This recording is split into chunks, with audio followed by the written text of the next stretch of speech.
Good evening. This is a meeting of the Gloucester School Committee. It's Wednesday, January 25th, 2023. It is 6:06. We are meeting in the Gloucester High School Library. Consistent with Chapter 107 of the Acts of 2022, this meeting will be conducted by remote participation. The public may not physically attend this meeting, but every effort will be made to allow the public to view and listen to the meeting in real time and participate when necessary.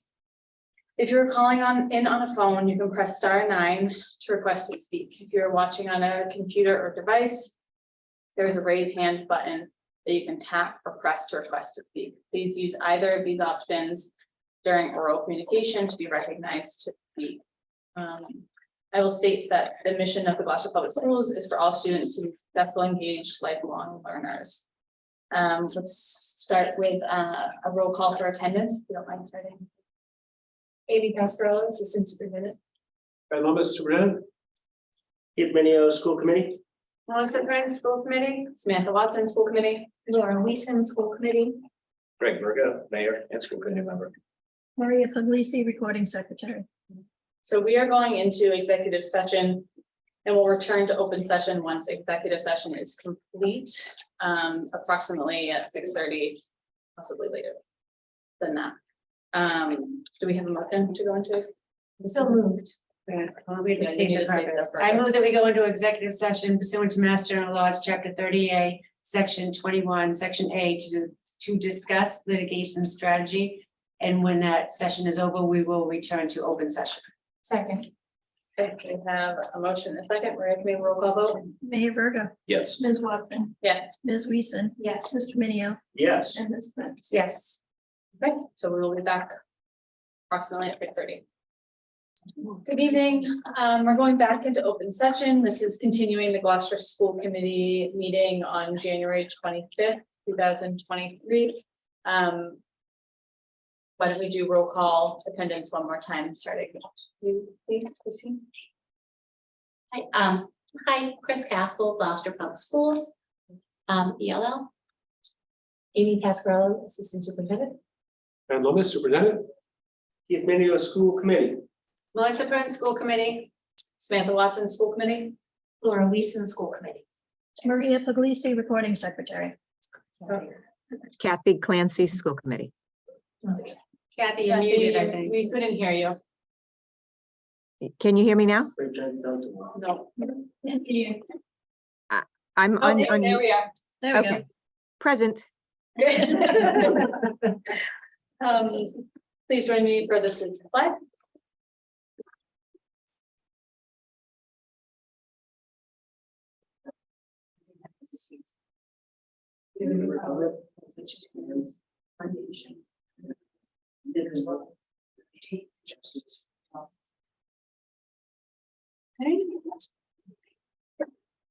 Okay, so we're going to move on to oral communications.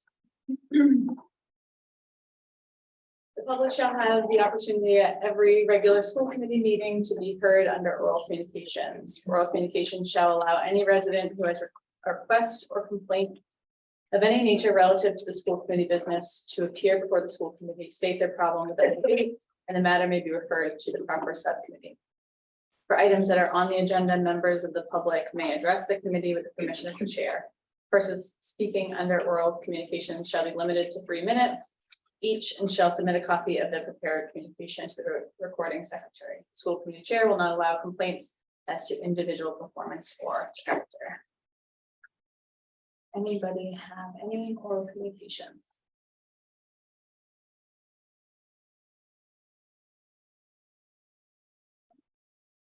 Okay, seeing none. On to recognitions. Does anyone have any recognitions? Yeah. I want to recognize all of the people who participated in making the new playground at Beaman Elementary a reality. From the PTO to DPW to the administration and lots of people in between. It's a really exciting new thing for Beaman, and the students are thrilled, and just want to recognize all the work that went into that. Second that. So we had a meeting right before this meeting, and for those who didn't get to watch it, we heard from our transportation director, Laurie Francis, who mentioned that we have a part-time bus mechanic that actually got up late and made sure all the bus doors were not frozen on Monday night. So I want to recognize that effort, because obviously it's above and beyond his job description. So for whatever his name is, because I don't know his name. Peter. Peter? Thank you, Peter. And Well, you'll do that. well done. Yeah, you'll do that on many golden rings when we think things might be frozen. Yeah. there, yeah. Peter's He's great a job, thank you. mechanic plus, they call him, so just wanted to give him some recognition. Okay, so the next, anybody else? Any questions? I'll put some photos of Beaman a little bit later, but it's good. Great. Carry on. So next item is the GHS Student Advisory Council. Let's see. Adriana, Hi, how hi. are you? Oh, thanks. How are you? Good, thank you. So there's a few things. First, the GHS Theater just had auditions for their next play, which will be sometime in the spring.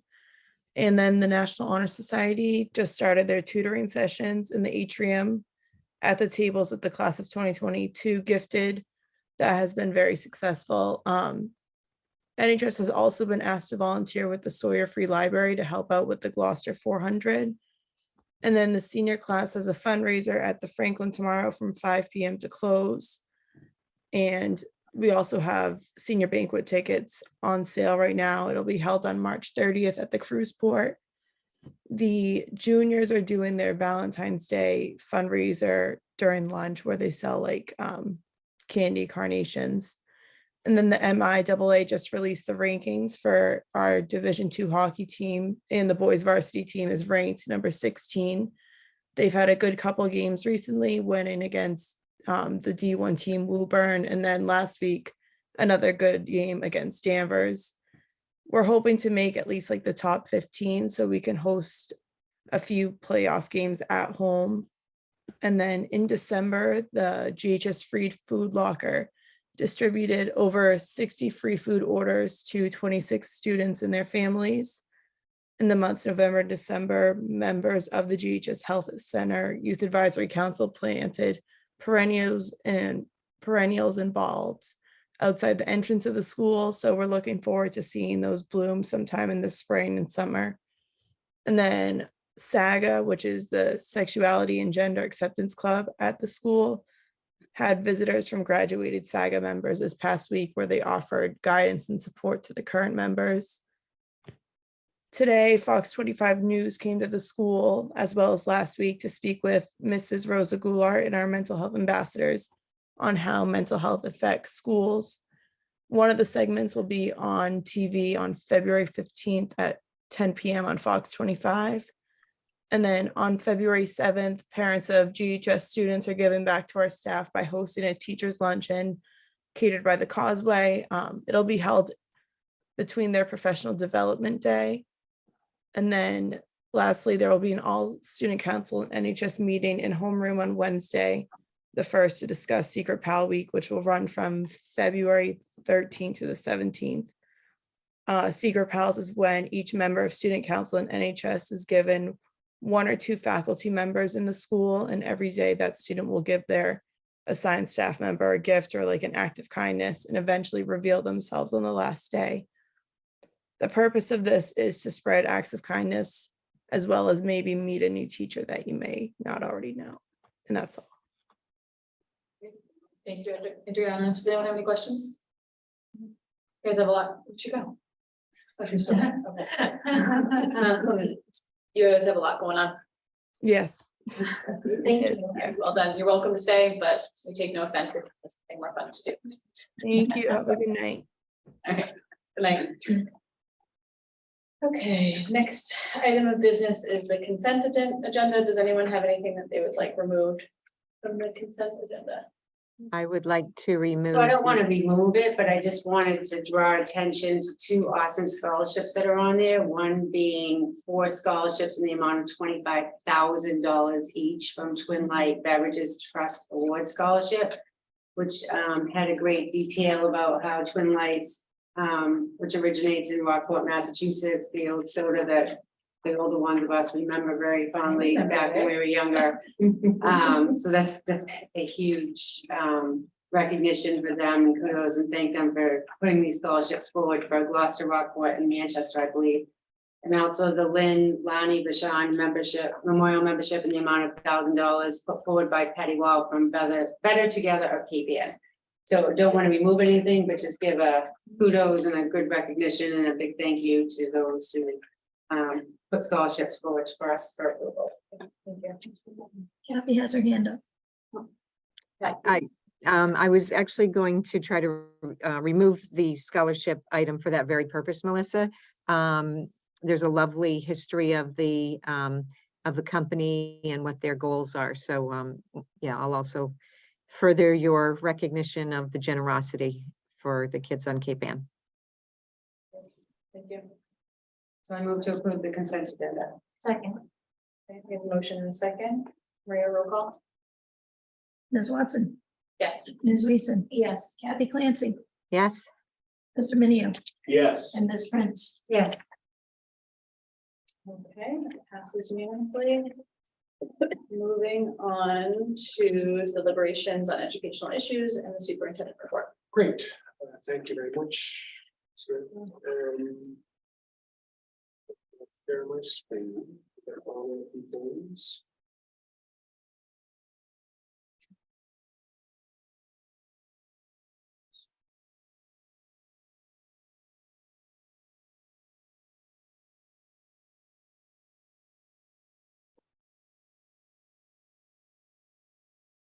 So, as everyone knows, we lost at public schools, every day matters and everybody belongs. As always, when we get to the English learner presentation, you'll see an updated template, which is better looking than mine. But it starts with the same, just the same slogan. So, English learner education update. I'll give just a few quick updates with some photos and stuff like that. And then we'll have Chris Castle, our EL director, Title I director, and Amy Pasquarello give an update on English learner education.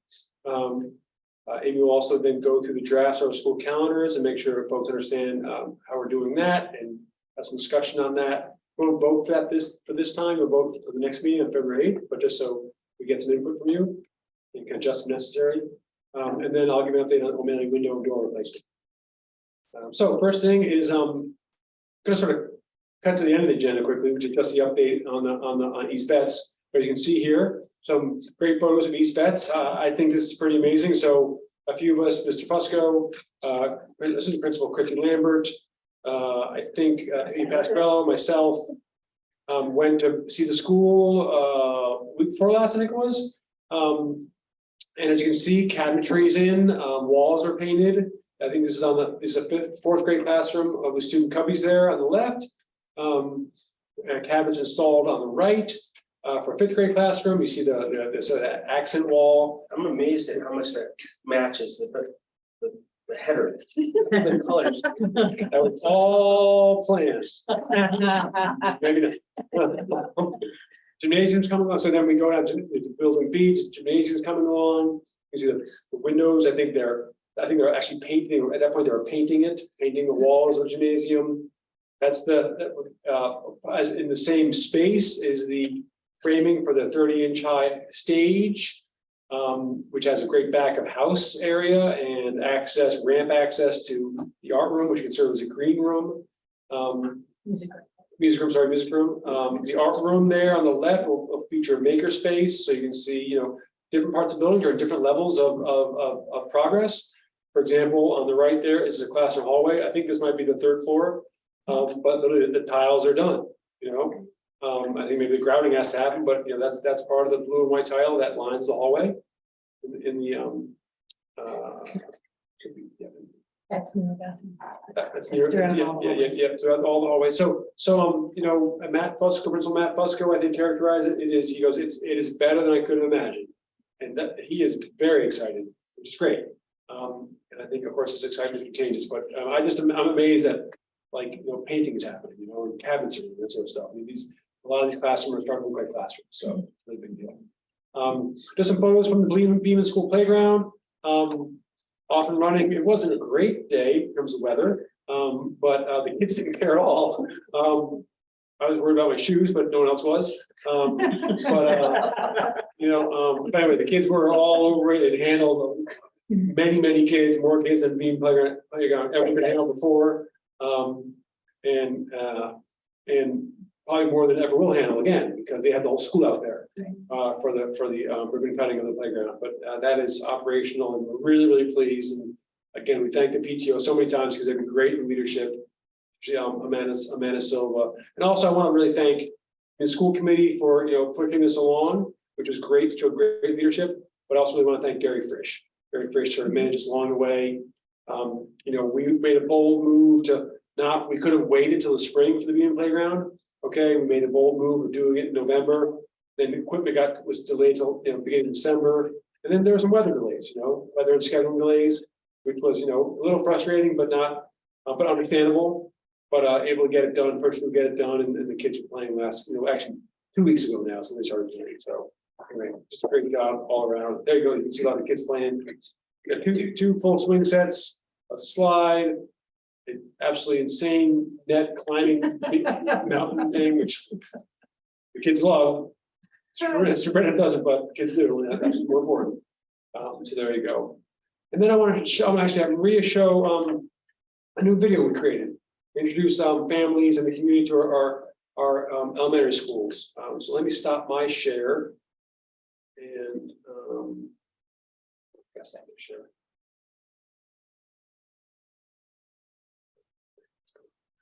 Really trying.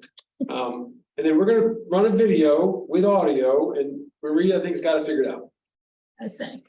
So this is to introduce families to our elementary schools, get a sense of what they're like.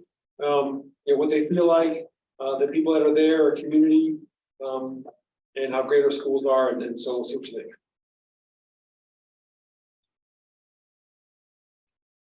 You'll also see that they're on this one, they're Portuguese subtitles. We have English, Spanish, and Portuguese subtitles that folks can look at depending on, just choose the right setting on YouTube.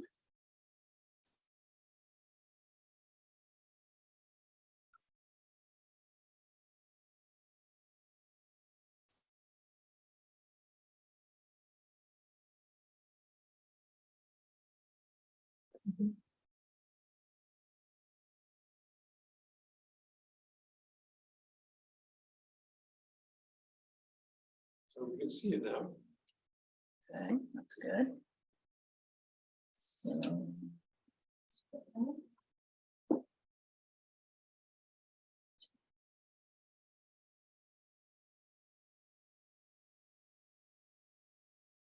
Okay, let's try it. Nice garden.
It's okay, Maria, just do this mention.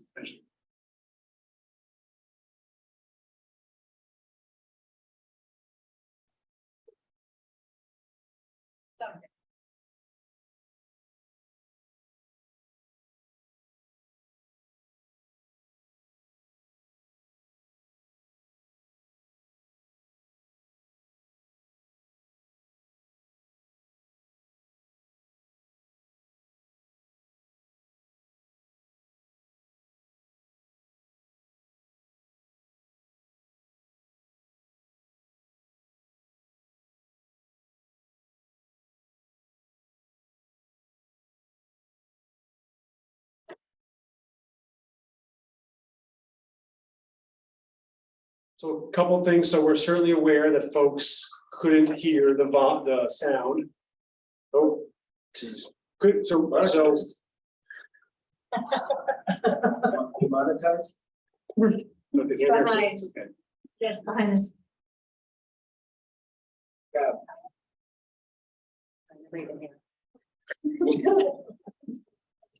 Nobody can hear anything. I don't know how messed up we are.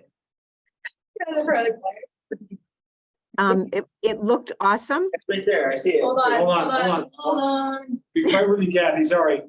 Kathy, the, Did that drop there's an down? ad talking that we're trying to figure out how to stop. You guys can't hear it at home. Yes, that's it. There's secret ads. Okay, red circle. X out that window. Okay. Kathy, can you give me a thumbs up if you can hear me? I can hear you, but the Great, weird okay. thing is I could hear you guys, whatever little noise if somebody moved, but you would think I'd be able to hear the video through the Yeah. mic that's Yep, picking up the yep. room. Yeah, so let me explain. So we understand, everyone who's watching, that we had some technical difficulties with the sound. Sorry about that. We could hear it, you couldn't.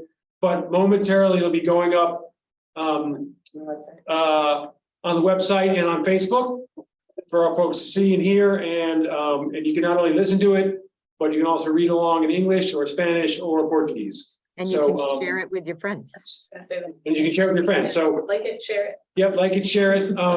Really want to thank the Gloucester Education Foundation. They've been very, very helpful in first funding, but also giving us good guidance. The communication working group that they supported and I mean, that they have helped organize, gave us really good input along the way, so some parents, principals and others. And just really appreciate their support and also Mike Gaffney as well, helping out with that. So hope you guys liked it. It's great. It's beautiful. Yeah, Good, it's really exciting to Yeah. see. Yeah, smiling faces, but also just like this sort of technological advance that we're making in our district. It's really lovely. It's great. And also, I mean, that was telling that Beaman and also West Parish, had a nice sampling of just students and parents and also staff as well. And also really appreciate Selena Immel and Principal Ginodi over Beaman helping us out with it. And so we'll hopefully be able to put some more of those together for middle school, for high school and other things. So, but really want to help folks get a look into our schools and get a sense of what it feels like to be in there. Our elementary schools especially, they're warm, they're welcoming, they're strong family communities, and we hope that came across in the video. Nicely done, really nicely done. Great, thank you. So I'll pass it off to Amy and Chris then. Thank you.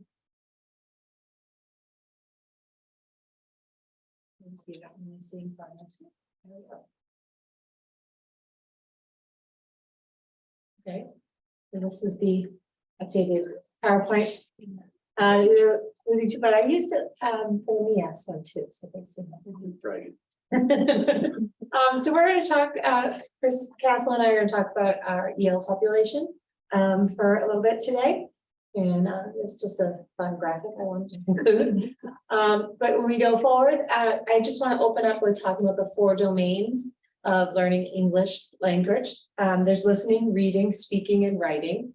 I remember learning a new language in high school. I could hear more than I could read or write. So they all come in developmentally different stages. First, they are listening, and then they're speaking comes next. Reading and writing is the slowest one to really gain in a new language. So we measure students' ability for all 4 domains. When they come in, we screen them to see where their starting point is. And then we provide services to help with each of these domains. And then every year during access testing, access testing is actually happening right now. And this is what we're assessing, their growth in these 4 domains. And how we assess them, Chris is going to tell us the levels and how that goes. Thank you. And I have to say, hard act to follow from that video. I got it. But Amy's technical skills are fantastic. So these are all her graphics. Thank you, Amy. So we, our L population, our L families, our L students, critical part of our Gloucester Public Schools. And as we discuss the levels of our L learners, we look at the different levels that they are all assessed on. So we have students that start level 1 is where they really start. Those are our newcomer students that are coming right in from a lot of our kids are coming in from Brazil, they're coming in from Guatemala, and they have very little to no English at all. And those are our newcomers, our level 1s. And then as they progress, a level 1 student has a few words, maybe has some letters, some sounds, really can't identify a lot of words in English. Our level 2 students are starting to get there. They're putting together some, they're chunking some short phrases, some sentences, moving on to our level 3s are really more about learning more about understanding and comprehending. And our level 4 students can really start to read, write, and also have complete thoughts and understand a lot of what's happening and how to engage in the English language. By the time our level 5 students, they're really having those complex thoughts in English, and they're able to really engage and be instructed appropriately as English learners, and are really acquiring a lot more of our English language. So these are the recommended periods of English language instruction. They are not required by the Department of Education. They are recommended. And as you can see, we start off with the foundational levels, which those are our newcomers in our level 1.0s to 2.5. So those are the students that require more time to learn the English language. So they're acquiring skills. They are really at the beginning stages of developing letters, words, sounds. And then as we move through, it's levels 2.5, 3.5. As you can see, it's just kind of as our students acquire more language, less time is needed for them to receive English language instruction in our classrooms. Our next slide talks about some historical growth of EL students in Gloucester. So if you go back as far as FY16, our numbers were very low or lower. We had a total of 116 students within the district, so with 5 EL teachers. And as you can see, our population has grown significantly over the years. Oh,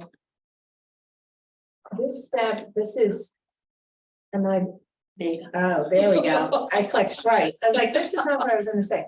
Okay, so we'll get back to the growth, but so this is showing our EL students through at each school. So where each student is, whether they're Beeman or East Vets, we've combined them for you. Plum, West Parish, O'Malley, and the high school. I also want to point out, when you look at this slide, even the numbers, when you look at, say, Plum Cove, the numbers of EL students are low in comparison to other schools, but their percentage of students that are newcomers, the level 1 or 2, is high. So that affects the amount of instruction needed and support needed. A student in a level 1 or 2 needs significantly more time and support than somebody in a level 4. So when we look at needs across the district, it's important to look at numbers of EL students, but also their proficiency levels, because it determines the amount of support we need to get. And then I stepped on Chris's toes with this slide. Sorry about that. Feel free. So as you can see, so this is what our district looks like for 5-year historical L growth. And as Amy has already mentioned, from FY16 to where we currently are, our numbers have grown. We have grown in staff a bit, but our numbers have grown. Look at the numbers for October 1 For FY 22, we're at 248. Currently, we're at 300, and I just looked before I came in. We have 329 LEP students, so we've even grown from the 322 that, you know, from honestly 2 weeks ago. So we are a growing district, which is fantastic. And then, And then I wanted to talk a little bit about our strengths of our L programming. So we've been very fortunate. We've done a lot of work with our families, just engaging them, making them feel welcome, making them feel a part of our community, and really engaging with them and showing them the road to good instruction, how to advocate for themselves, advocate for their students, increasing our family engagement, and just really supporting resources and support for all of our L students and families. We've had we've had all wonderful experiences, just kind of getting the communication going with our families. They've been very receptive. They feel very comfortable and confident with us. They feel they can trust us, which is a really big part of what we do every day with our students, but also with our families. They understand that they can come to us if they're having issues with, you know, housing instability or food instability, anything like that. They can come to us for confidential. We'll help them as we can. And everyone, the entire community, all of our staff, our teachers, they've really gotten behind our families, and they are just wonderful supports. So I feel really happy with the progress we've made with all of our family and community engagement. We've also added some family and community engagement liaisons that are multilingual, which is fantastic because they're able to communicate with our families in, you know, multiple languages. And there are wonderful support because we also have the opportunity to explain to our families and our students as well that being bilingual is really a gift. And we want to make sure that they feel that way. So every time we work with our students and our families come in and they're just stressed about registration or stressed about something, we share with them, you know, there's no reason to be stressed. We want to help you. And it's not that we want them to learn English and forget all about their language. We want them to be bilingual, multilingual, so that they have more opportunities, and it's really a gift. So we do a lot of work with that. Cultural belonging training. We've done some training with all of our staff, with our front office staff, and just showing them ways and working with them to ensure that they have the tools necessary to work with our families, all of our families, and everyone's been really receptive. So we're really proud of the work that we're doing. and moving forward, we want to build on the wonderful things we've already done. And I mentioned this a little bit in the PD presentation a few weeks ago. So we have done a tremendous job, as Chris outlined, as far as connecting with our families, having them feel welcomed, getting them part of the community. But now we really need to focus on the curriculum and instruction and moving them forward. So some things that we are working to strengthen our EL program is some professional development, particularly around sheltered English immersion strategies that all teachers can use to help support EL students within the classroom and help them be successful while acquiring the English language. So we're going to work on some professional collaboration. We're going to have some training and work on that and really have a focus. That, of course, aligns with our plan for ongoing improvement. We're going to be tired of saying that all year long for years and years and years, but we're going to stay focused and go in the same direction. So it is part of our plan, and we're going to keep moving in that direction. Another thing we need to add or research to pilot over time and implement is a curriculum, particularly for newcomers. So because our populations were so low in years past, and we have grown exponentially rapidly, our curriculum hasn't caught up. And teachers have been filling that void. They're doing wonderful work and they're researching and they're doing the best they can, but the curriculum is not consistent for newcomers across the district. And it's very important that it is. So we are researching different curriculums that we will pilot and then implement so that we have a consistent curriculum for newcomers that support them when they come to Gloucester Public Schools. So that will take a few years to go through that process, but we are going to be starting that very soon as far as starting researching different programs that we might want to pilot. And then the last thing we haven't talked too much about that here at the school committee, but there's a tiered focus monitoring that we had this year with on our EL program. So the state came in and Chris did a wonderful job presenting all kinds of programs, and then they came and spoke to teachers and they spoke to principals and they observed and they looked at our files and they did all kinds of things. And then they come back with recommendations on how to improve. We do not have the final report yet because it's in process, but we got a little peek in, she got the exit interview and a peek into some of the things that we need to work on. Some of them are very easy clerical fixes, where files are, how we keep our record keeping for EL students. Those are we're working on right now to have cleaned up very, very quickly. And then there's the larger issues, and I was happy to see that they matched what we already knew.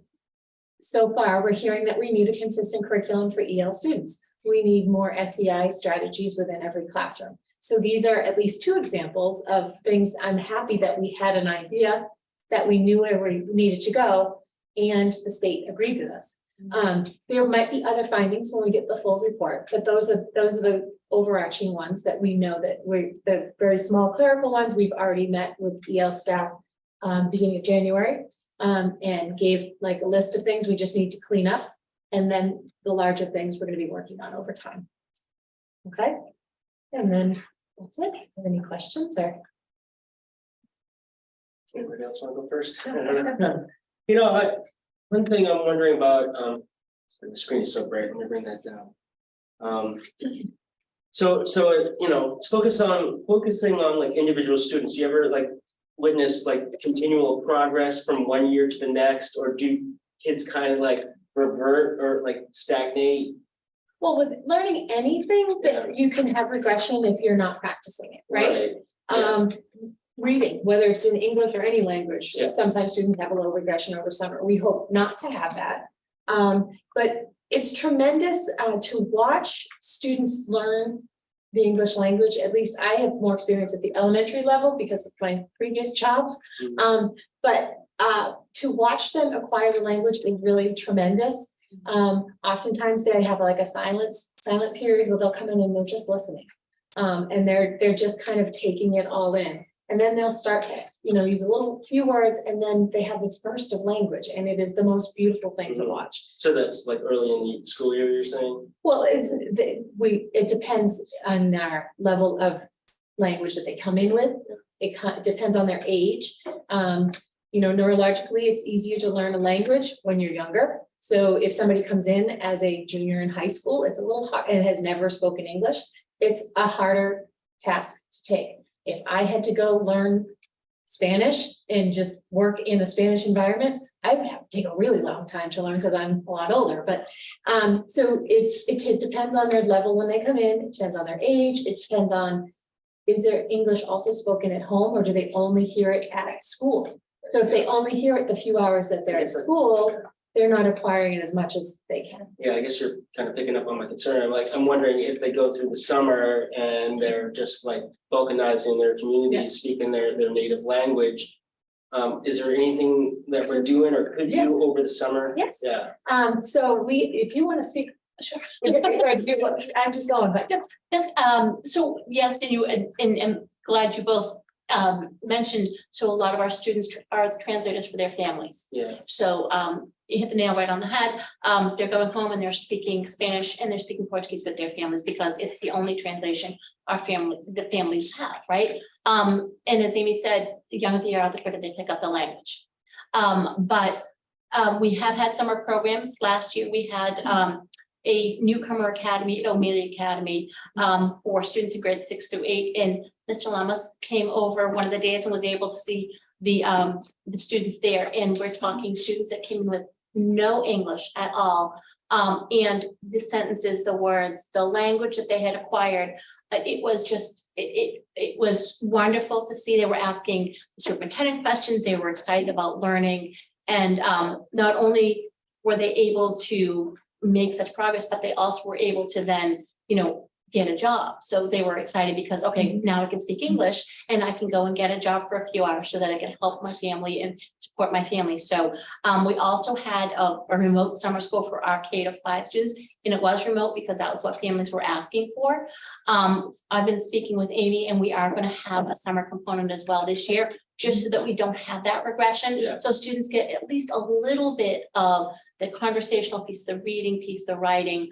And our L programs for the summer have always had a family component. So an hour each week, the teacher will meet with the family. It's usually over Zoom, or it can be in person as well. And they discuss kind of tips for helping with homework, tips for supporting your child during the summer. What can we do? What can they do? And that's been really helpful. We've had parents that are really excited about that interaction, because again, they just want their student to be able to not have that regression in the summer as Yeah. well. So it's I think great. that's the It's been key great to, for like, them. progressing, exponentially. Yeah. Is actually using that language, being amongst your peers that speak English, and just immersion. I mean, what was the SEI? Is that sheltered? Sheltered English immersion, exactly, that's, Yeah. you're being immersed Yeah. in English language, yeah. And I think that when we started our EL summer program 2 years ago, that was the first time we've done it, right? Yes. Yeah, so that's, Exactly. so that work is new. Yeah. A lot of our K-5 summer programs, including our EL summer programs, are being funded by federal grants related to COVID relief. This is we have one more summer with that, I believe. And they've been really successful. All our summer programs have been, whether it's a O'Malley or K-5. So that's just something that we're keeping an eye on. It's something that, is initially started because of, making up for pandemic learning loss. I think folks see that continues, but also that there's a lot of value in some programs. So, Yeah. So we'll see what we can do to keep those going, because it's really been beneficial to students and families. Yeah. Thanks. I wanted to ask about this sort of, I know there's been a lot of outreach to families and sort of trying to bring families into the schools and sort of engage them. I'm just wondering how that's going. I know we did a big push this year especially. And I'm wondering, how receptive families are, if we feel like families are getting. My understanding is the goal is to sort of engage more EL families and have them come in. And I'd love to know how that's going. Absolutely. So we've had coffee hours. So that's what seems to be really effective for bringing our families in. And we have our translators there. And this year, we started them last year, but this year our numbers have grown. And our families, they feel very comfortable, very confident coming to the school. They feel like they really belong. And it's been at these coffee hours that I have to be honest, that we're getting a lot of that interaction of, these are what our needs are. Can you help us? Can you help me find this? Can you help me? Can you point me in the direction? I can't get medical help. And if I can't provide it, I'll lead them to somebody that can. And our organizations, in the community have been fantastic, but our coffee hours have been really, really successful. And then we also have we've had those K-12. And then also our LPAC is up and running, which is our English Language Parent Advisory Council, similar to a PTO, but it's really just for our EL families. And that has been, it's been successful. We want it to grow. We've got 7 consistent members, but we'd love it to be more. And again, it's our families telling us what their needs are. So, they've told us what they would like to see happen that would make it easier for them to work with their children. So we've got a couple of things that we're working with them. And we're trying to move forward in the direction of meeting their needs even more so. So for example, a lot of our families are looking for English classes. They want to learn the English language. So we're working, we've been working really hard to partner up with someone that can provide that. And we've got space, we've got a location, we've got childcare. It's just getting, really just getting a good partner that's going to be able to meet the needs of the families. That has been the biggest ask, I'll be honest. So English classes and transportation, those are the 2 big asks. And we've been working on them. We hopefully will have things up and going with our English classes, fingers crossed, for beginning of March. And it's really been fantastic to see the families, to see them come in and be able to ask questions and have their needs met. We've had some Provide success. transportation for them to come to the schools. So CADA, so when we have our LPAC meetings, that's where they're struggling with transportation. So we have them at the Y because that's a central location. Some of them, and it was, for me, it was a rainy day and we had 3 families that walked. And I was, oh my gosh, why did you, we couldn't get CADA. So we brought catering and we had a conversation with them. How can we meet, what can we do? So that meeting just happened with CADA. So we're going to be working with them to see how we can provide some, whatever we can do to get families to where they need to be so that they can be more involved with their child's education or get to English classes or whatever it is they need to get to. Great, thank you. Absolutely, thank you. I just want to commend you and your team and the district for all the work that you're doing. I mean, to not only sort of build relationships, but build trust with families that don't speak our language, who are new to this country, is a hard thing to do. And I think we're doing an incredible job. And it's evident in the fact that they're asking for help and they're coming to us for that assistance. It's huge. And it's something that I think we've made enormous strides over the last couple of years. So the one thing I'll say is when I worked at Pathways, they provided vouchers through a cab company. So I don't know if that's another avenue. We would just pay for the cab. They would give the voucher to the cab company, or it was free through. I don't know exactly how the payment system worked, but we just provided the voucher. And so I know that people do it. It's great. Thank you. Good work. Before I just say a couple of things, thanks to Samantha for that, for those comments, because I think it's super important. One to acknowledge the work our staff, the committee's invested in EL family liaisons K-8 and also 9 to 12, and then Vanessa Lindbergh at 9 to 12, and then Augustina Parsons at pre-K through 8, as well as Chris and others helping out, and that's something we've done very well. Those connections, that trust, that sense of belonging, sometimes welcoming and openness. And I just will always say, Gloucester in so many ways is a city of immigrants. Families have come, from a long time ago to the city from far away, and they're coming, to this very day from far away. And that can be far away within our own country. We get more families coming from the south these days, but that can also be from countries, countries far away. And I will always. These are the folks who built the city, and not only that, as I've said before, folks who who the city has sort of built our traditions around.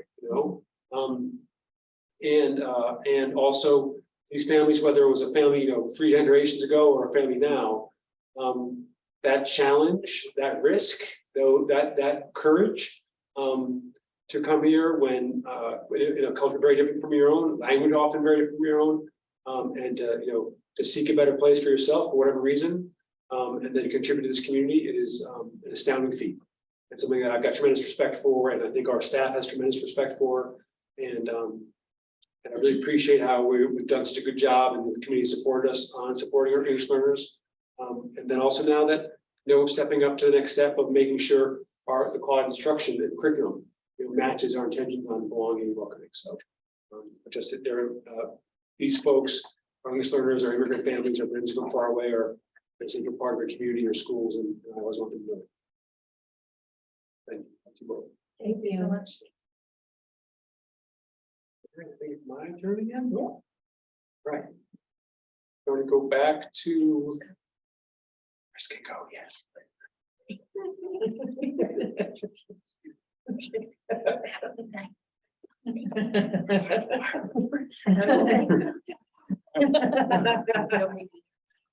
Right. So last thing for our report is an update on the Amelia project. Let me just do the slideshow here. Some good updates, and also some shifts in timing on this. Still have a support of Amelia.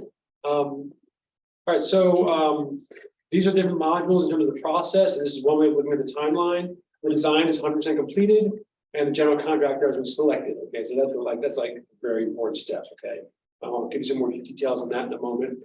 So what's been done since the fall and to now, we've got a local approval for the project funding that happened in the city council's vote after the school committee recommended it in November. The project funding agreement with MSBA is in place now. The project went out to bid. Bid submittals have already been in and also approval. So at this point, and that was all managed by Left Field, our owner project manager, and then working with the schools, obviously, primarily Gary Frisch, but also the city of Gloucester administration and Civitex with the architects. And then all that process of bid documents being completed, out to bid and bid submitted and accepted happened December and January. Okay. So these are the general bids received. You can see these 4 bids were accepted, a range of estimates on those. You'll see that there was a base cost, which is for the whole project, and then there were actually 3 alternates. I'll explain those in a moment. Alternate 1 was for window treatment, so that was the highest priority alternate. Alternate 2 was for the dome, which is the skylight and clear stories in the library, and then there was a third alternate, which is electrical and access control. The way the windows are constructed in the cafeteria has impact on electrical systems there, and also we want to have door access control because we're replacing doors as well. At a few more spots in O'Malley. So those are accessed by electronic card readers.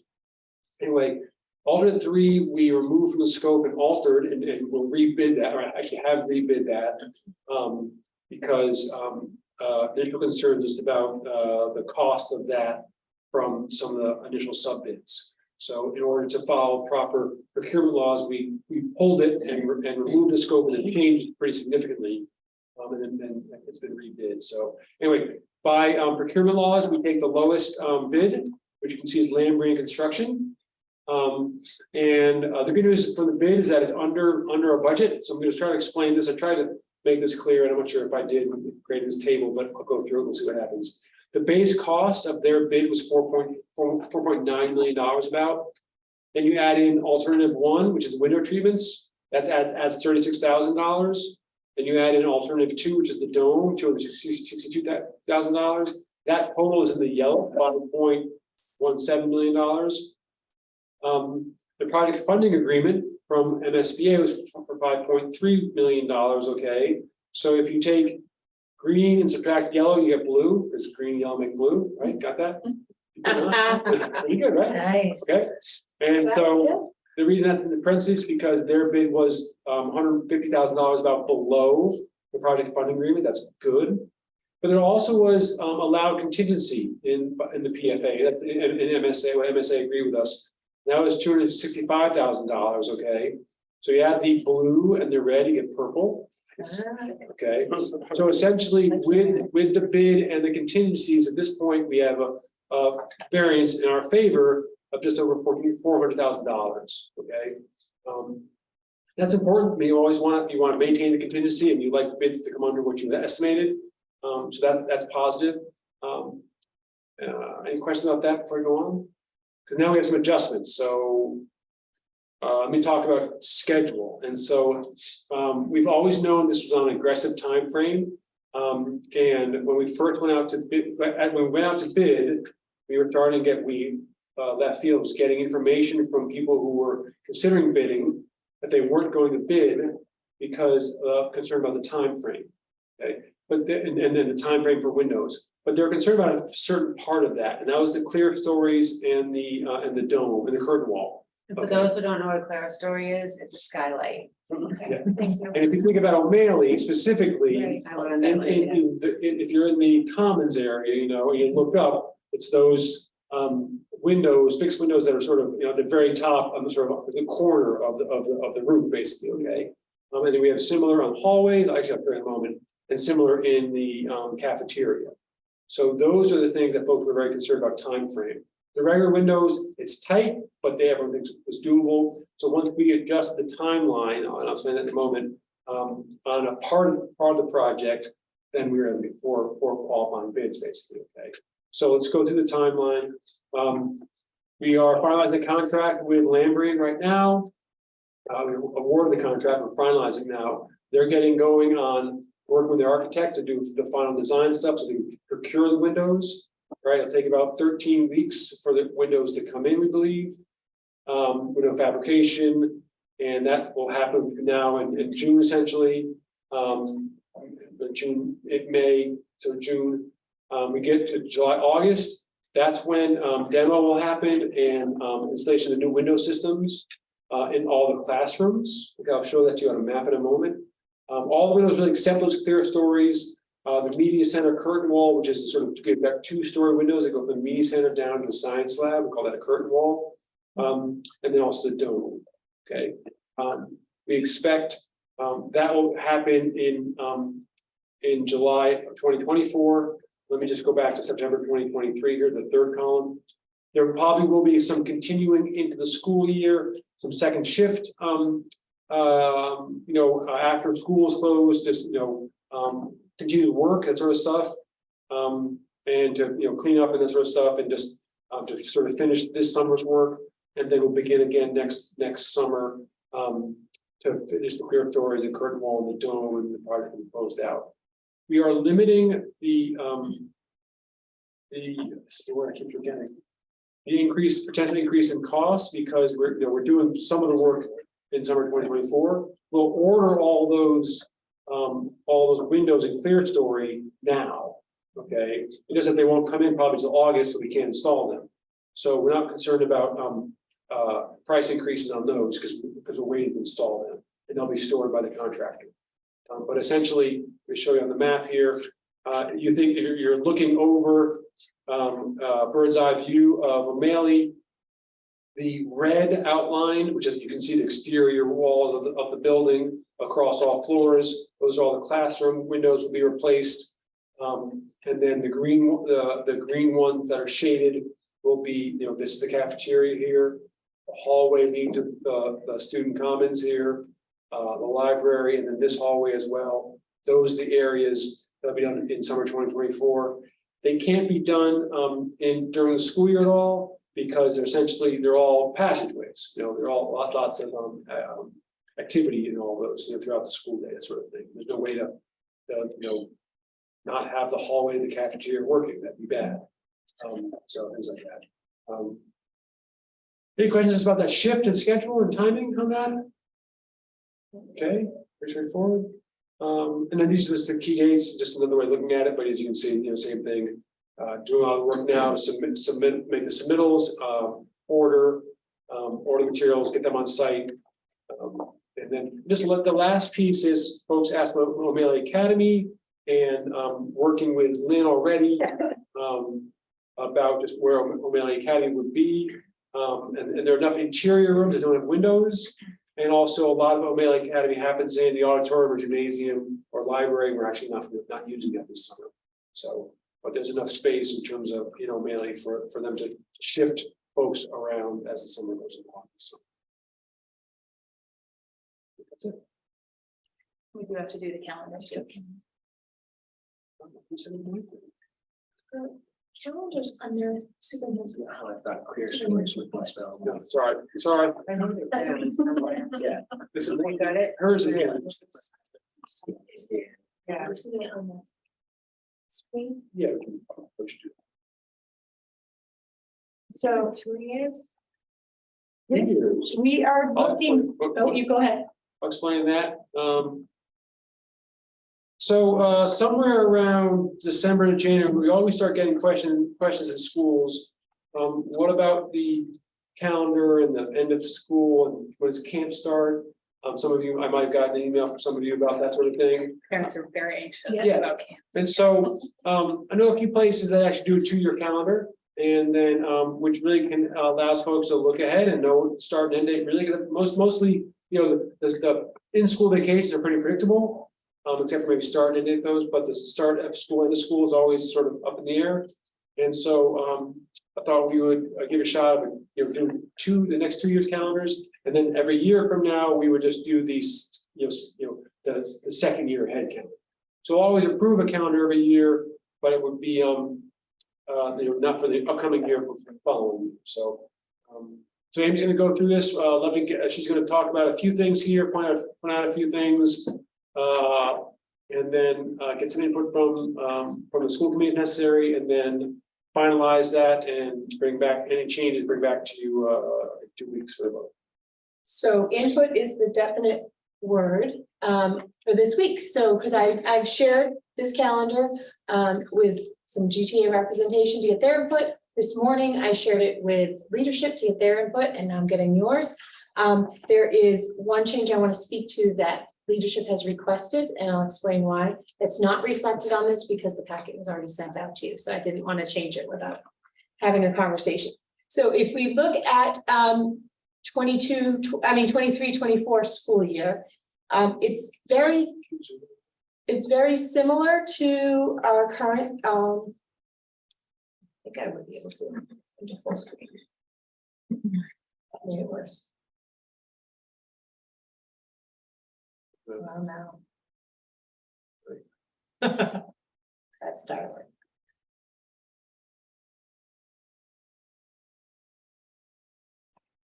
I don't know if I can zoom in, but I'll speak to it. Okay, sorry. You want to try to do.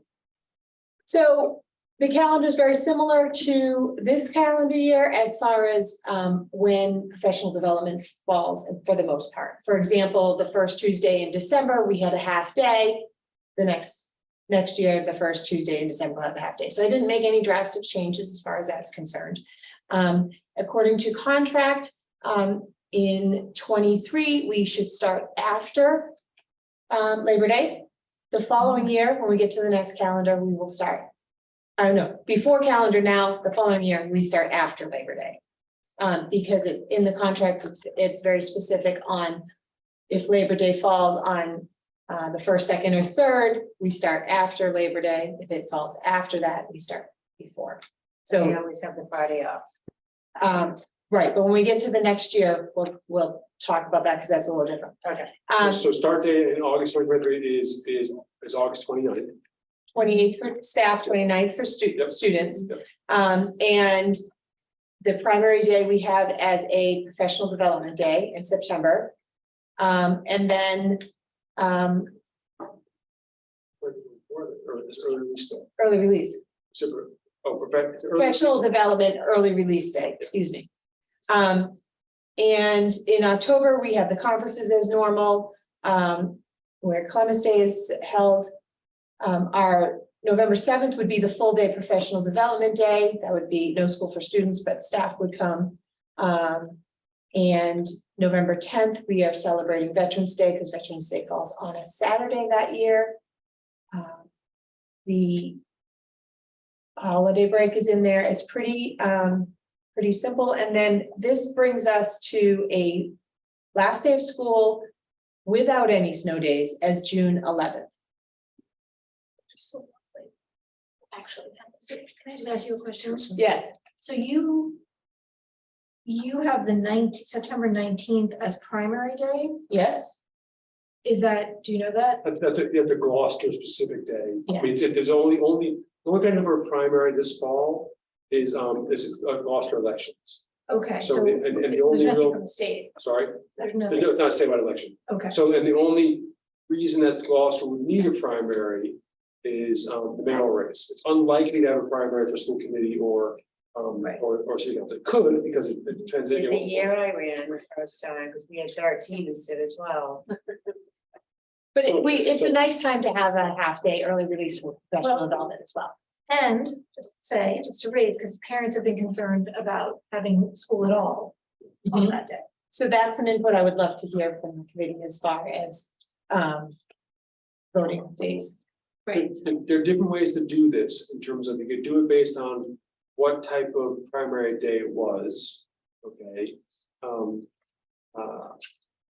Principals and others community members this past year were concerned about having the schools open on primary days. We have 4 schools now who have voting: Beaman, East Gloucester, that's did and will again, GHS and then Plum. Now, historically, voting at Plum actually happened at Lanesville Community Center, and then it's transferred to Plum.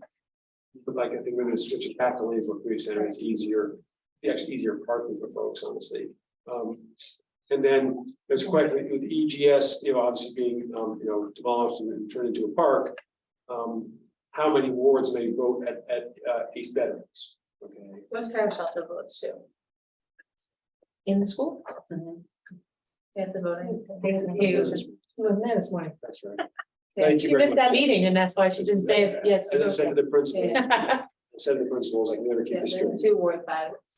Yeah. To West Virginia. So, So this is a decision I didn't want to make without input from you. So I know that this has been a historical concern with the community and, staff. So this is a decision that I would like your input on. Do you want me to go through the rest of the calendar, then we come back to it, or do you want to pause there for this? Can I? Yes, Yeah. go ahead. Can I add something? We also received, I think maybe superintendent and myself from an email from Joanne Sinos asking us to consider that day of the primary and no school day. So I just want to send along that feedback. Just one question on it. So obviously, at least from my perspective, a Gloucester only primary days are different than a state or federal election. 24 will be a federal election day, I guess. Yes. So. Yes. It seems like it would be very hard to be flexible on that, right? If we don't know that there will be a primary in Gloucester this year, I would hate to miss that, right. Yeah, I mean, we don't have a crystal ball, right? So we can't really, right. I think from the feedback we got, just in general, from parents, I think people are more comfortable with it not being a school day, just in general. And I think it's probably safe to just, that's just my opinion anyway, to just across the board of primary days, not have school. I don't know how other people feel. And so what we would do at this point is, I mean, if we went this way, which getting input now, we're getting input from the principals as well, is that would be a day off. Yep. We can't add a professional development day, obviously, that's an additional work day, right? Without negotiating. You would have to move the half day to another day because in the contract, there's so many half-day professional That's right, development yes, days. right. So another day would Did you- become a professional development. Yeah, you still have to have a school at some point. Yeah. Right. So you can't make that day a half-day professional development day, It is, that's what you That's have. what I have that's it what you as. now, the 19th? yes. Yes. But if you're saying that you would rather not to have school in session, if there's a possibility of voting in the school, then it would have to be a day off. Because if we wanted to make it a full professional development day, it would be an added work day. And that's a contractual thing, and that's not, so we can't just do that, but it would be a day off. And I would have to, or we would have to move the half-day early release for professional development to a different day in the calendar somewhere, because there needs to be 5. And you have to, and you extend the school year by. And By one day. school year. Which would make for 23-24, the last day would be June 11th, I mean 12th. And what kind of arrangements can we make for childcare? Because as much as there's a concern for voting in the schools, there's a concern for working parents not having. We could work with our community partners, like the YMCA and Pathways, we would let them know ahead of time. And oftentimes when we don't have school, they provide something. I think Kathy is a question of you or still, or. I think that, Kathy, do you need? Yes, I do. Thank you. I think to Melissa's point, I think she was getting at is it possible, and I'm not sure I'm in favor, I'm not speaking one way or the other, but that day being a half-day professional development day for teachers without kids in the school. So I'm just putting that out there, and I have no, I haven't thought whether I like it or dislike it. But So, we have to and I pay don't, 'em. and I It don't would be an expect you extra to work respond. day. But because the kids aren't in school, it doesn't count as a school day for them, so we're Ah. paying teachers to work an extra day, because that's right Got where I it, was with okay. you. Okay, thank you. That makes sense. Which is something, you know, I mean, I think there's value in actually doing the PD day, but of course, again, we have to negotiate that. Right. You know, it's not a insignificant amount of dollars.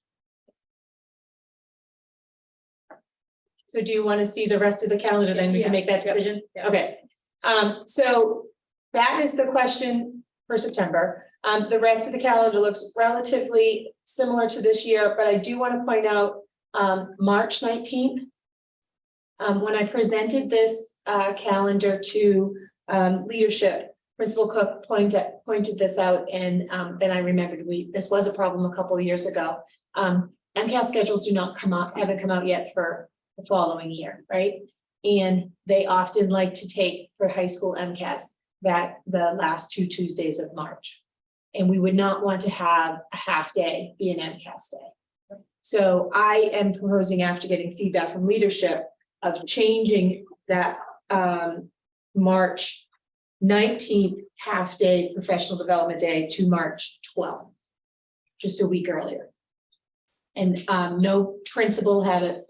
All of the input I've reached out for hasn't had a problem with that, and I just want to run it by you before I do it. Okay, yeah. And then on the open house days, they are just typical of what they were this year, as far as the Thursday of whichever week, depending on the grade level. So, have you checked sort of various cultures? I'm so happy you asked me that, because I did. Nicely done. And you'll notice in 20, we didn't even plan this, Laura. In the fall of 24, you'll notice all of the open houses start a week later, because remember, we're starting after Labor Day. And you'll notice there's a gap between K through 5 and pre-K open houses, because that week in the middle, I believe, is Rosh Hashanah. Fantastic. And have we checked though, I mean, I don't know, when Ramadan, like, I would take feedback. I have checked, okay, but I've checked because via Google search. So as long as my search is correct, we're good. But I would love it if anybody notices a mistake. I'd love that. I would just love, maybe even from Chris, I would just love input on the cultures that would have fall or spring or whatever Yep. holidays that we should be aware of. Yes. I mean, I can speak to mine, but Absolutely. there are other cultures that I'd like to have represented here. I did a decent first look. No, I think that's But fantastic. I can't say I might not have missed something. Fantastic, thank you. Okay. Yes. Veterans Day, why are we celebrating it on Friday? So It's not a because State thing. Veterans Day is on the 11th and the state celebrates it. They don't. Again, that was They nice. often celebrate on the day of, correct? They don't. Right. Saturday, usually they give you a personal day or something, but they would, I know, I work for the state, we're not shut down Friday.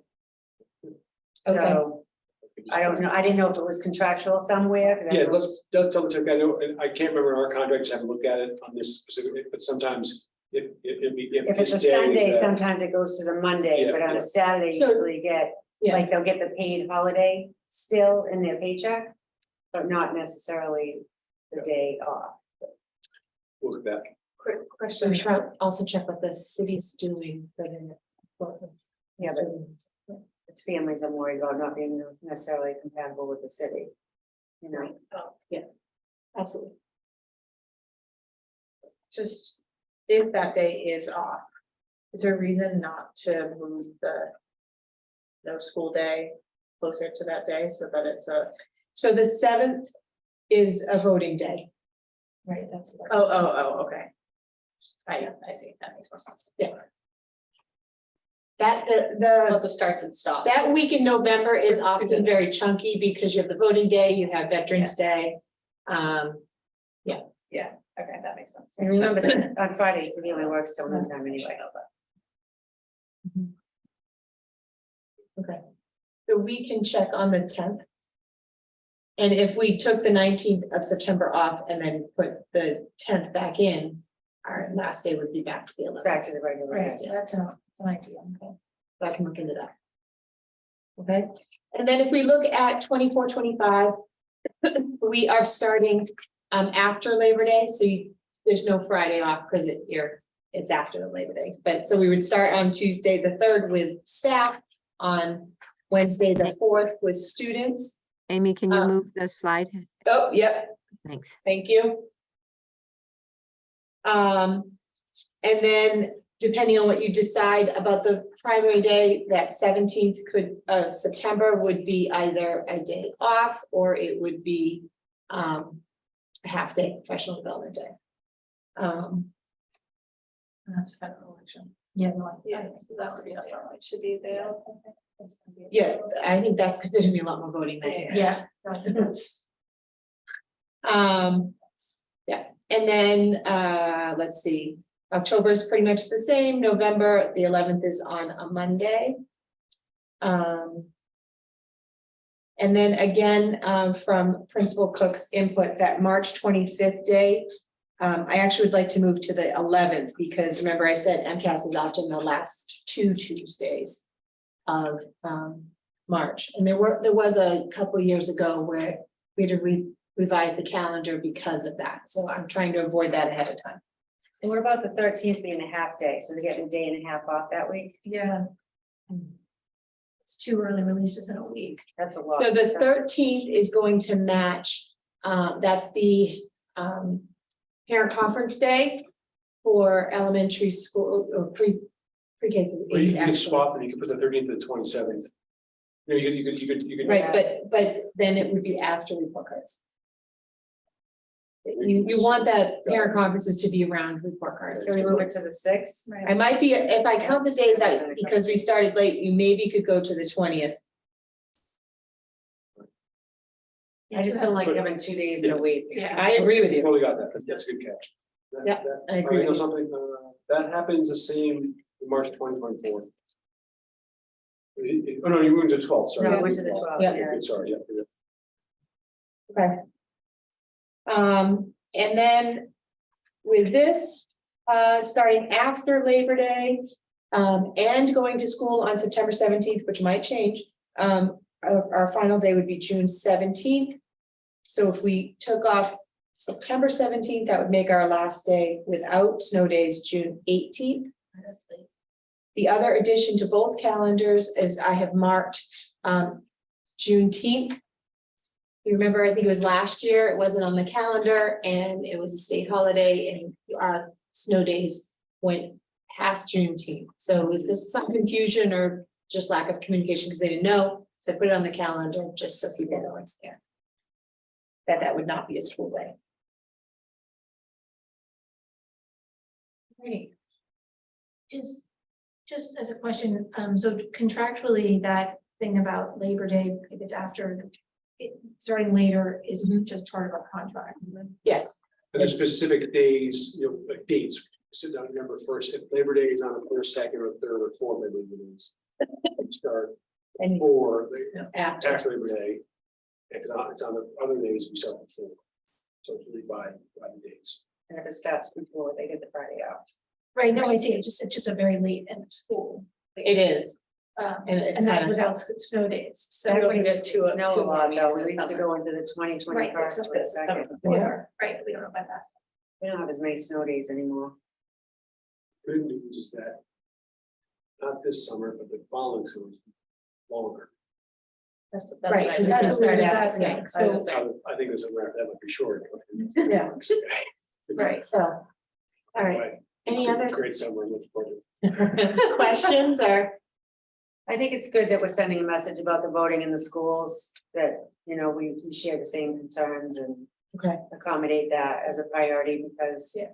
in this day and age, with all that's going on in the world, the less outsiders in the school with children, the better. And our principals were, Yeah. the same way, so, Right. yeah, good, that's great. It's just Okay. common sense at this point. So just so I am making, Jen, I can more and more communities, when I reached out to other communities because of the concern that's families raised. I was surprised to see how many communities aren't voting in schools anymore. Right, Yeah. that's the other option. We get other options, our options seem pretty limited, honestly. Yeah. But, either not having school or not voting in school, so. A question about that, because since like we do our early voting at City Hall, I mean, I'm just wondering if we only have a municipal election. this is not, the mayor's not here, this isn't a question for us. But, I mean, it's a question, like, could we vote at City Hall Yeah, for that primary day. for that So- primary day? It's actually, I mean, It's access, right? right, I've learned a few things about this, working with Encinos, and ultimately, in order, if you don't have a polling place in a ward, you have to get actually legislative approval. Exactly. Oh, wow. So, yeah, there's some pretty, It's access to a place. Yeah, to go that makes for sense. all. which we still support access to all. Yeah, everybody. They would have to set up buses and everything else and. Some places there. Okay. So, I'm hearing no school on voting days. Yep. I will look into November 10th. I'm moving the March professional development up to out of the MCAS zone. And in 2025, I will also adjust the parent conferences so that it's not on the same week. And just warn the parents that in 2024, it's gonna be a long vacation at Christmas time. Oh, yeah, I wanted to look at that, just, right, Which is gonna be great for traveling for people who want to travel. right, so 2024 is a very long vacation. Yeah. Because the I think it's 2 extra days. Monday, I'm trying to understand that January 2024. Monday, the 1st is off as well as the 2nd. Right, so if you look at, I was wondering why that happens. Wait, what day is it? wait, did January 2025? 24. 24, and- Oh. Because the Sunday holiday, they usually celebrate on Monday. right, but this gives us, What Sunday holiday? That's a Tuesday. So the first, Tuesday. oh wait, I'm looking at September, sorry. it's a Tuesday. Monday. I'm wondering why the Tuesday is off. Wait, it said January 25, only the first. 24. 24, Because Yeah, why is that? value, we're getting out, so it's a balance, right? End of the year versus a vacation within, okay? And just like this year, we figured, give that extra day, some more schools are doing. It's it helps families. Wait, what do we do? Why? are we doing this? I didn't even see that. So if you look at December 2023, all right, Yeah, we're getting out on the full week of week of the 18th. Okay, which is what we did this year. we had a full week plus the Friday this year. The Friday before was off. Yeah. 23rd was off this year. Okay. Right. Then we had second, which was the Monday. Okay, so it's the same length as this year. Okay, because we got off on the 22nd, we came back on the 3rd. Okay, it just happens that the second now isn't that Monday right afterward. Okay, we tend to just shifted the days. Okay, but it's the same length as this current year. see, I don't agree with that because I think that puts pressure on families working, because people are going back to work on the 2nd. Okay. Not that I don't want to give anybody more time, and I do, but at the same time, I'm trying to balance the staying out when voting, but at the same time, how do we address, because I know I hear a lot of complaints about, oh, it's half day again, or why don't they have school? Because it's a frustration for parents who just don't have care. And that's a day you really can't explain. To me, it doesn't, I didn't notice that, and I'm just, it's surprising a little bit, not saying I don't agree with the superintendent's explanation and don't want to encourage more family time. I also have a question about that day. But I mean, we can talk about adding family time on other days too, you know, so if we're gonna start doing family time days. It's not extensive. It's a long vacation. It's Yeah. a typically long vacation. Yeah. Okay, it's not a longer one, right? The shortest we ever get is 5 days, and I actually wouldn't recommend that. But it's not an extensively long vacation. The next year is longer. Because the way the calendar falls, this happens every X number of years. It's actually quite a bit longer. It could be easily 2 weeks, but we're choosing to come back on the 2nd, so it's not 2 weeks. Right, but it's already, it's at least 1 day longer than just by where the calendar falls then next year.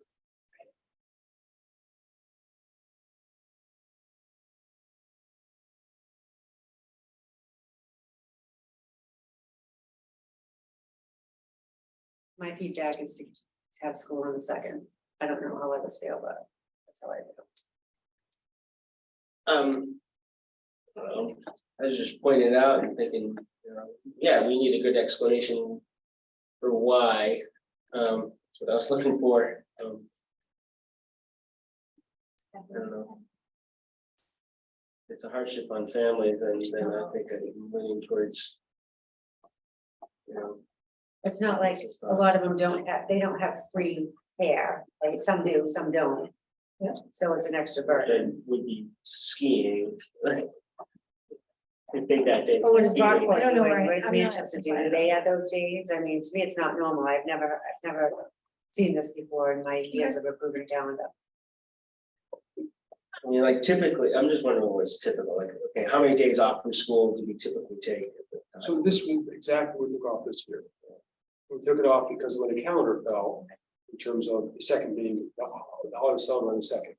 So it's more about days, not when the days fall. And this is not an atypical length of a school vacation. It's not a longer one, it's not, you know. I didn't know we had a set time for how many days the Christmas vacation. I'm not saying, but I understand what you just, So what you're saying it's about time, not days, right? I'm just trying to follow you. no, now. I think the claim is that this is a longer vacation. No, I was talking about next year, just the way the calendar fell, because that's how I see it, right? Next year, the way the calendar falls, it is a longer vacation. But this year, I don't see a reason to make the same amount of days by adding a second. I see more reason to say take the week, what to call it here, the 22nd, before Christmas. Rather than having half a day, you know, if you want to add some more time, you could add a half a day. I mean, does that make any sense? Rather than doing the early release. I mean, if we want to like try to split the baby here. And that way it won't look so odd. From teachers on this? I sat with GTA reps, yes, the representative from GTA. And did they have an opinion on that or that night? And they were okay with it and. That's it.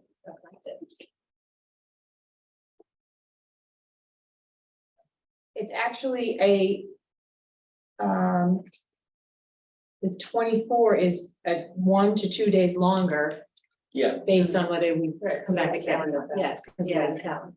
But we have that every year, the way the calendar falls, right? So that, I haven't heard us having conversations to try to keep up with the amount of days versus how the calendar falls. This is the first I'm hearing that type of philosophy. I honestly don't feel very strongly either way. I'm not sure, just looking to see, so it's not a federal do you miss holiday. Kathy ever? I think she's not on right now. Her computer does. I think it's putting pressure on the families, and we don't need to. Any more input? Any thoughts about the 22nd before Christmas? Well, I mean, I was sort of thinking about that, like, that's kind of a torturous week for some. Having a full week. And people, I mean, people are leaving. I don't If know. they're leaving. Either way, it's fine. I mean, a lot of, it's a long time before Christmas, the 22nd. Let's just think, I guess, I'm not sure.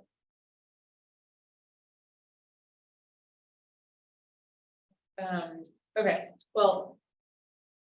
I don't think we have, Be an extra Any travel travel day days? too before Christmas. You know, what, extra travel day if they're traveling before Christmas. We'll bring a revised calendar back. Yeah. And then the committee can deliberate and vote. yeah, sure, thank I you. think it'd be more useful. Get an extra travel day. Thank you. a Flight or something. I appreciate the 2-year approach, I think it's very, very helpful, and I think families will really appreciate I it. know. That's our. Thank you for doing that. Yeah, right. Okay, so Every next day item on the matters. agenda is subcommittee reports. So very, very quickly, because we're gonna hear so much about budget in the next couple of weeks, you're not gonna want to hear the word anymore. So, not that our meetings aren't awesome, because they are, and they're all recorded, and I would encourage everyone to watch them. So January 11th was our regular scheduled DNF where we do regular business, and we talked about the fiscal 2023 budget update where we learned. And we are starting the conversation about our unexpected increases, or you could say expected increases in transportation. And that's gonna be an issue we're gonna be talking about very thoroughly over the next few weeks. Food service, our food service budget is doing great. We actually have the opportunity to transfer our director salary onto the revolving account, which also includes our insurance, instead of paying it the way we did. So that means our food service budget's doing good when we can make those types of changes. We approved some budget transfers, which are in the packet. Revolving funds are all doing well. Gary Fish has been managing them very well, and there are no concerns. And then we talked about building fees, which is gonna come to us in a few minutes in the form of a motion, and I can update you on that when we get to that motion. The next couple meetings we had were on November 17th, and then November 18th, and then again tonight, which isn't on the agenda, but so these are the meetings that we have every year where we start budget development. And at these meetings, we do not associate numbers or costs of services or equipment or anything when we have these conversations. And I can't say enough how much I encourage everyone to watch those meetings. I know Sam was on, Laura was on, Keith. It would really help to watch those meetings for many reasons. One, you get to see how awesome this district performs, and the leadership from the department heads in each area that we have, and their interaction with the administration, and how positively they speak about the goals that we are trying to achieve, and working with the staff, how the collaboration that's out there. I mean, it's really, really an impressive watch and something to listen to hear those meetings. And you'll learn about all the great things that are going on in the district. I know people get critical of us sometimes, thinking that we may not be doing the right things, but these meetings really get to in-depth conversations about each department and how compassionate our staff is towards our students. So it's really something I highly recommend that everyone see before we start making decisions on the budget. And during those meetings, what each department did is they went through their areas of strength, what their priorities are, the work that's being done towards those priorities, and then their desire to further strengthen those priorities. So you get to hear from special education, the preschool, all the elementary schools and their principals. We had O'Malley High School, we had professional development, and every topic that we fund is discussed very thoroughly.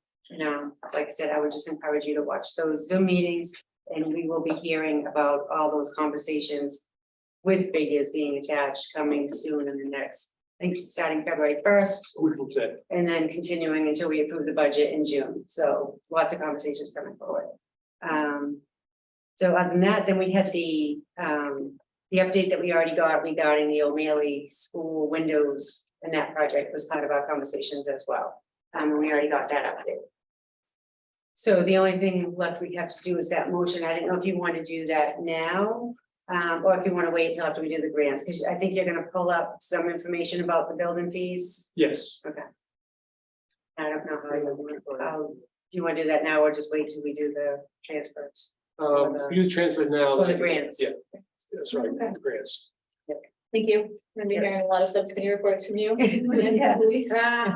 So I think Ben's pretty much gonna be doing it because he's gonna present Oh, yeah, it that's to right. us, and he's so thoroughly knowledgeable on this topic, along with Gary Pretty good and at that. our new assistant superintendent is very involved too, so they're good conversations.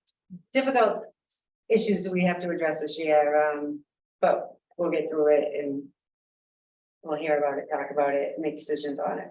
All right. So moving on to action, we have 5 grants to approve.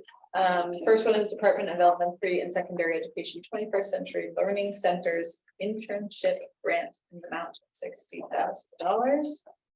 So I'm gonna ask that you table that because it's not quite ready to go through, Okay. All right.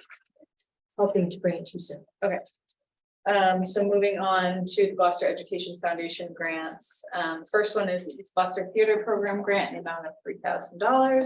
Second one is the Veterans Memorial Theater Program Grant in the amount of $3,000.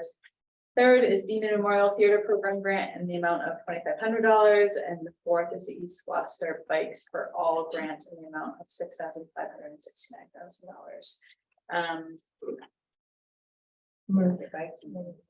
Yeah, so in total, if my math is right, it's 15,069. And if it's okay with you guys, we can just approve all of them together. I want to just, I have a question about one of those And I have a grants discussion. before we do that, but I'm okay doing them all together. when we do. okay, yeah. I just wanted to ask about the bikes for all. So we have one school that's getting all bikes. So this is an initiative And that's that, what it sounds like Yeah. anyway, so I just want to hear about it. so it is a grant written by Casey Hubany at, he'll be at East Veterans. And, she has found that, not all students have access to learn how to ride a bike, at a young age. And so she is getting enough bikes to use them in her PE class. And in the beautiful new school, there's going to be a little loop that they can ride around, and she's gonna teach those the coordination of riding a bike. And it's intended to focus on kindergartners So this will be happening at the new At the new- location? at the new location Okay. for next year. Good. And it's not, they don't get a bike to take home. Okay, It is a, it is, it is a, it is I got it. PE equipment awesome. that they will use. Okay. Sorry, I love the pedalless bikes that they call scoot bikes. Yep. My son learned how to ride on a bike, like, huh? The balance bikes. Yeah. Yeah, he learned like in, before even preschool. Yeah. How to ride a bike, like Mhm. without pedals. Well, yeah, and so she's finding not all students, not all children have access to do that, so she's gonna Yeah. teach them in school and PE class. The idea is that it will be expanded, because obviously, Most, if not all GEF grants, that is the hope and dream, right? So she's trying it out, and if it's working out, then that's something that we could possibly expand to other schools, yes.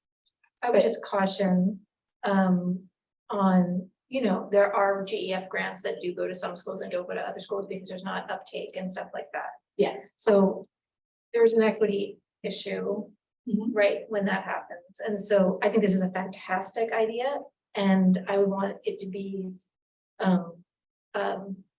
carefully thought about how it's going to be made equitable across the district. Well, like other grants, other programs, try it out, we may not determine it's feasible to do that. Right. Okay, or it doesn't work out right. Right, Or any yeah, number of pilot it. reasons, okay, and this is a it's kind of, pushing it, which I support, okay, or I support it, I still do.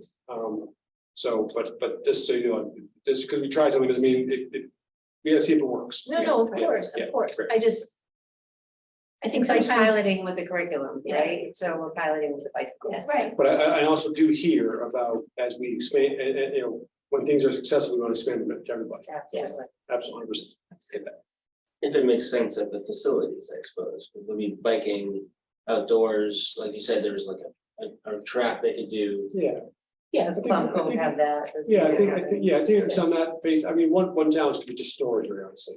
Yeah, sure. At the new school, they won't have that challenge, but I'm thinking of like different locations. I think you could ride bikes to locations off the top of my head.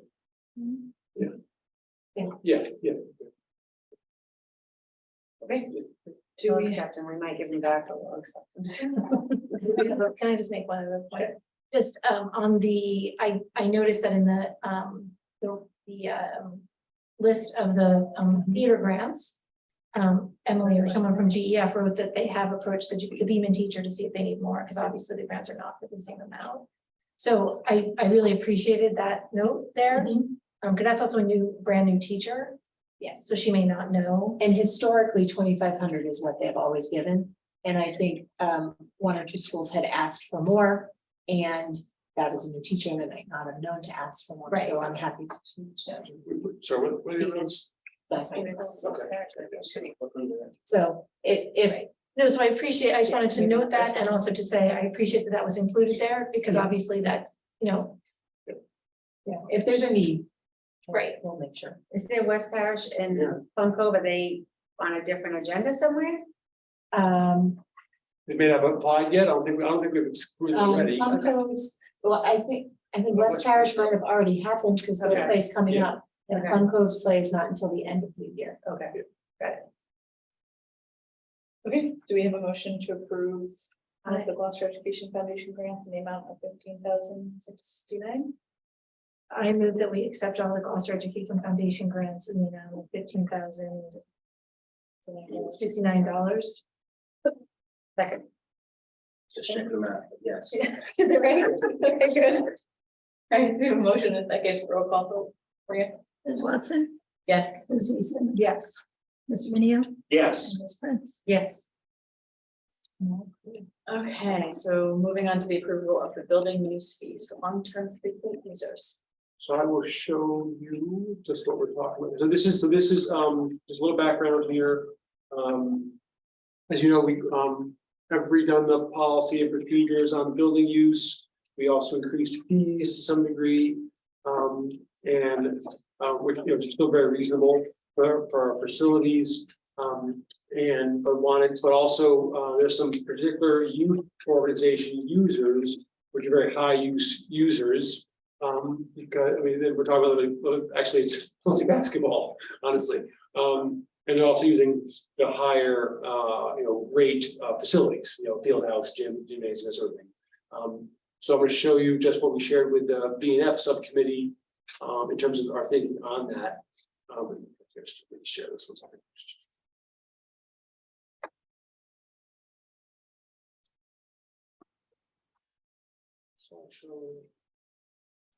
So you'll see, this is the boy travel basketball, so town city basketball. The last year's total fee for 65 dates was $250. Do the math, that's about $1, a few dollars a session, okay? And then this is practices and also games, okay? If we went straight by the fee schedule, it's $150 per use, and that comes to almost $10,000, which was obviously, is a lot more than $250, okay? And also, we want these folks, we want to encourage these folks, we want to support those ourselves. So what the B&F committee agreed to was, really a much smaller amount in terms of per use, so $20 per use for O'Malley. And $75 per use for GHS field house. And then you see, if they had the same number of dates as last year, what the totals would be. So this is dozens and dozens of dates. So there is a cost to that. There's a cost, for wear and tear. There's a cost, and this is separate from custodian fees. Custodian fees haven't changed. We don't control them, and as far as I know, they haven't changed. But those are actually the bulk of the cost. And that's paid for by the basketball league Yeah, on top of this. on top of this, but that's incurred by the travel. Yeah, but there's, as I said, there's any change in that. But I assume it's so that's what the B&F subcommittee agreed to, voted on, supported, and that's what they bring to you. So, my memory is our motion was for those that use the facilities 12 times or more per year. That's right. And this is listing the travel basketball to be 10 dates. But travel basketball is 65 plus 10.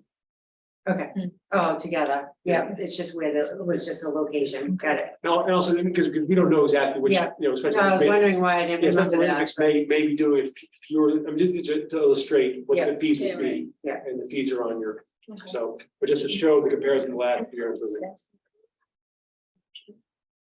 Should East Fest be included? I was just gonna ask that question. Yeah, so, I mean, even West Parish, no? Do they? That was the next line. Yeah, both of those, Jim. so, And we're gonna review these every year, so, they haven't, I don't believe.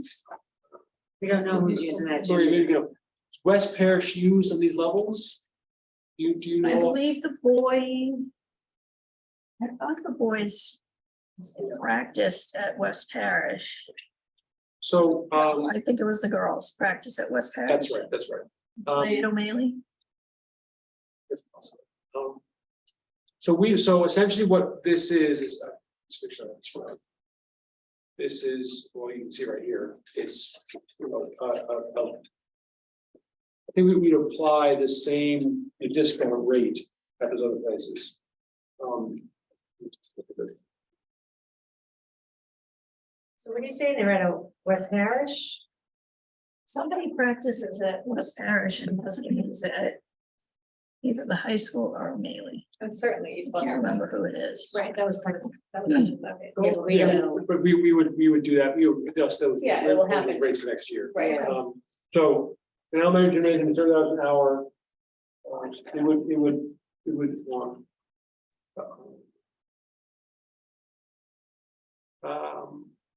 But then when we get to the other, I mean, I don't know if it matters right now because that's not the motion that came out of, right, that's true. right, but it's just sort of to think about, right? Yeah. Maybe to bring to a different meeting or bring back to BNF, but I think for tonight, it's a moot point.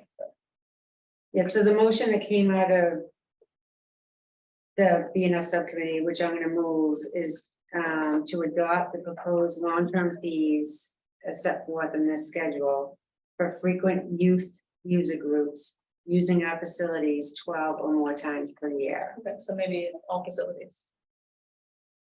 Is that, What did we charge for elementary? Right here. It's $30 an hour, 2 hour minimum, so $60 for a rental. But I don't, so the only one we might be mistaken is the girls' basketball at West Parish. Right, that's right, Nobody else that's right. uses it more than 12 times per year. Right. So we just gotta take note of that, and maybe that we'll discuss that at BNF at a future date. Yeah.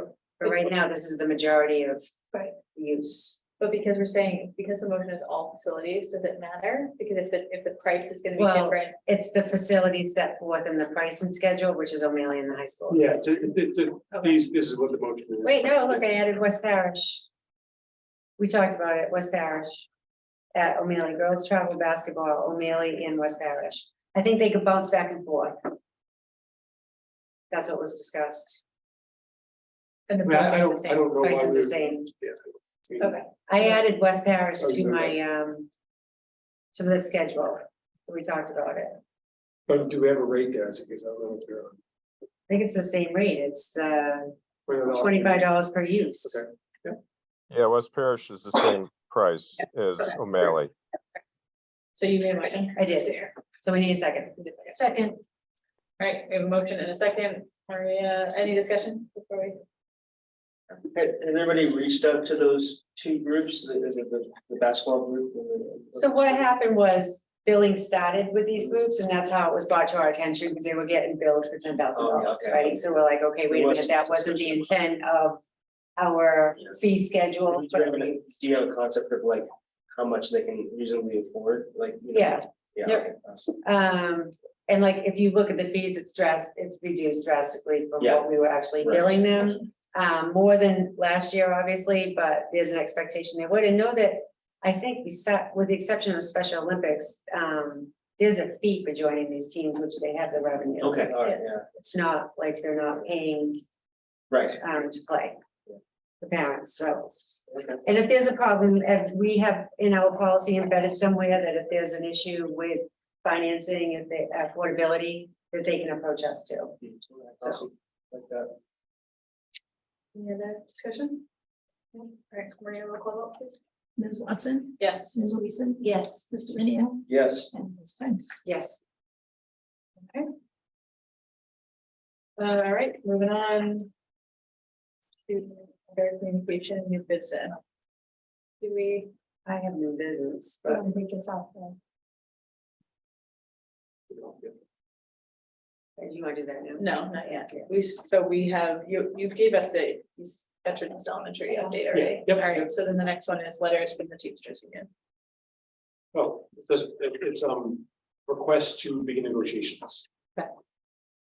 That's. That's it. you know, it's- Okay, that's all. Okay, okay. But you know, it's a public sort of, acknowledgement of that. Yeah, and it's in our packet. Yeah. Okay, so I don't know if there's any. Okay. new business? New business, two things. So one, the celebration for the Gloucester 400. Cape Ann Finns is requesting to serve alcoholic beverages on October 28, 2023 at the O'Malley Innovation School. I'm reading this for the first time. It is to celebrate Gloucester, and our school policies say to, that the school committee has to approve the service of alcohol in our schools. So it's the Gloucester 400 and KPN Fins are requested to approve the serve alcohol beverages on October 28th at the Amelia. Two groups have partnered to host the 2023 Fin Fun New England Weekend, which is called FFW. The G400 has its mission to encourage all city ethnic groups that have helped shape Gloucester to participate in the year-long anniversary celebration.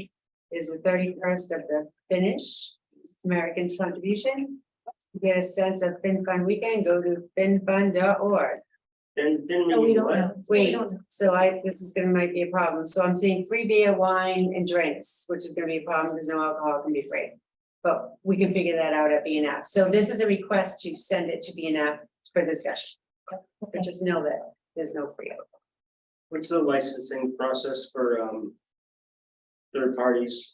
I know what my experience. Well, You were asking. Funny you asked that because I am chair of the licensing board, so this is gonna come before me to approve, and I can tell you I'm probably gonna abstain in the vote, but yeah, bring it forward, and that's okay. I don't have an interest in this in any capacity, so I probably could vote, but I won't for the sake of it if it looks unethical. But what will happen is if the school will go to BNF, we recommend it will come here. If the school committee says it's okay, then they have to apply to the licensing board to get a one-day liquor license. And then they assume the liability of. Yeah, there's all kinds of liability. They have to get insurance, they have to provide the floor plan. I'm gonna tell them they have to have security, because it could be a lot of people. We'll talk about the ability to do free drinks and what they can serve. I don't know if they're a 50. Is this gonna be all adults or? It could, I don't know, we don't know yet. We're referring it to BNF to find out more. So it's just a request to refer it to BNF. And then my other request to BNF is, we took a tour of our CTE programs a couple weeks ago, and when we were outside looking at the awesome sheds that they're building, we realized that they were working outside because they didn't have room inside. And there is the potential to maybe build something out over there. I think James Cook brought it to our attention about connecting the buildings. So I'd like to refer that discussion to BNF as well. And that's my request for the night. Thank you. All right. Any other new business? No? Motion to I adjourn. move that we adjourn. Second. Okay. Yes. Lisa. Yes. Video. Yes. Yes. Everyone wants to say tonight. No. Thank you. All right. Good night, everyone. Good night. Thank you, folks.